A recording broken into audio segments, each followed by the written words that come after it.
All right. Hello and welcome to this week's OCD and Anxiety FAQ or frequently asked questions. My name is Matt Cotty and I'm the founder of Restored Minds and the creator of the AAA Response. And so on this, I titled this particular episode, How to Change Your Relationship with Your Thoughts. But it comes from a question where the question is it was kind of loosely translated. How do I allow my mind not to look at the face value of thoughts and form an instant conclusion? And it was just kind of a wordy question, so I kind of condensed it a little bit. But that's to the viewer who submitted that question. I just wanted to let you know that's where this question was drawn from.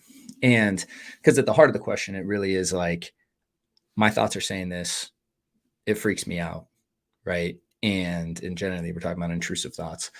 And how do I not take that seriously? What do I do with that? Right? What do I do with these thoughts? And so, real quick before we dive into the question, there's some links down in the notes below if you're looking for resources. There's also a place where you can submit a question in the notes if you have a question that you'd like to be considered for a future episode. So please go ahead and do that. And then also, as always, please help us out by liking and subscribing and leaving a nice comment or review on iTunes or Spotify.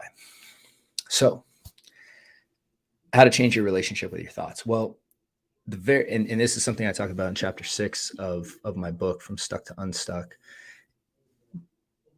The only way to really do this effectively, in my opinion, is to shift consciousness. Meaning, if you believe you are your thoughts, then stands to reason that you have to just, if that's who you are, then you kind of just follow them blindly.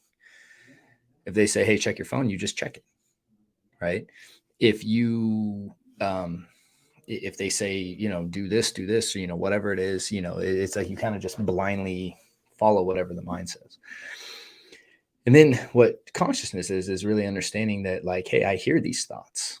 Like, you notice these thoughts. Okay, well, again, when that goes into the question, who notices them? You do, right? So if you notice something, you can't be that thing, right?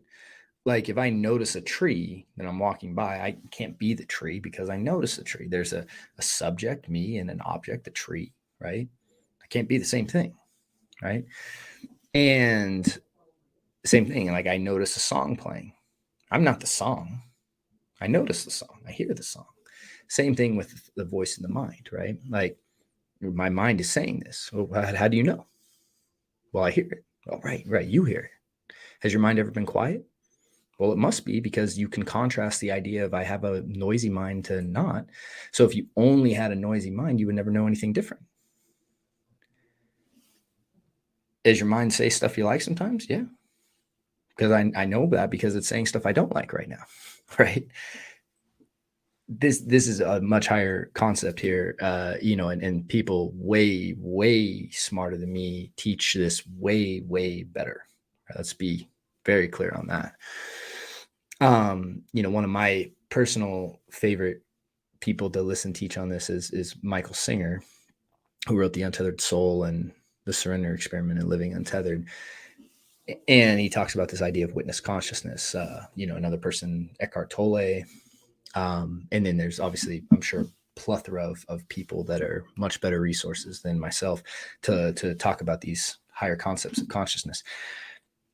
But once we understand that there's a levels of consciousness that we can tap into, and we really are like the witness of the mind, then what we can start to understand is, when does the mind get really disturbed? Well, usually the mind, most people, how they perceive it is these thoughts happen and I get anxious. What generally in my experience and in my opinion, how it works, again, it's a chicken and egg argument, but I actually believe that there's an emotion that happens first, that the thoughts happen as a result of the emotion in the body, and that can activate more of that emotion to where we really start to notice it.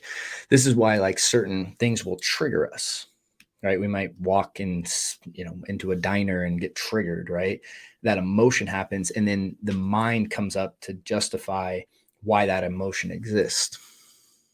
And so with the intrusive thoughts, generally there is anxiety and fear usually already going on in the body, and that intrusive thoughts tend to sprout out of that, and then they cause more anxiety, and we falsely presume that the intrusive thoughts themselves are the problem that we have to deal with. And that's why when you start to understand like the book Letting Go, and Hawkins talks about like, look, when there's an emotion in the body, it can produce hundreds of thousands of thoughts. And when we actually just feel the emotion, right, that's what allows the dissolving of it. And actually when we feel the emotion around like an event, the event just can really so essentially like the argument is in a lot of ways that a lot of what it actually is stored in the body is not stored in the mind, but actually in like the nervous system. And when we feel the emotion of the experience, that's instead of paying attention to the thought but really feel what's going on in the body, that's what kind of allows this dissolving, so to speak. And we go deep into this in TBC, of course, because this is like the real heart of a lot of the work. But the point being is that to change your relationship with your thoughts, or how do you not take thoughts at face value, just you start paying attention with how wild your mind really is. Look at how much it tells you to check your phone, right? And try not doing it. Like, I think Mark Freeman talks about that in his book. Mark is I think he wrote the book, You Are Not, I believe it's You Are Not a Rock. But he has a great YouTube content channel.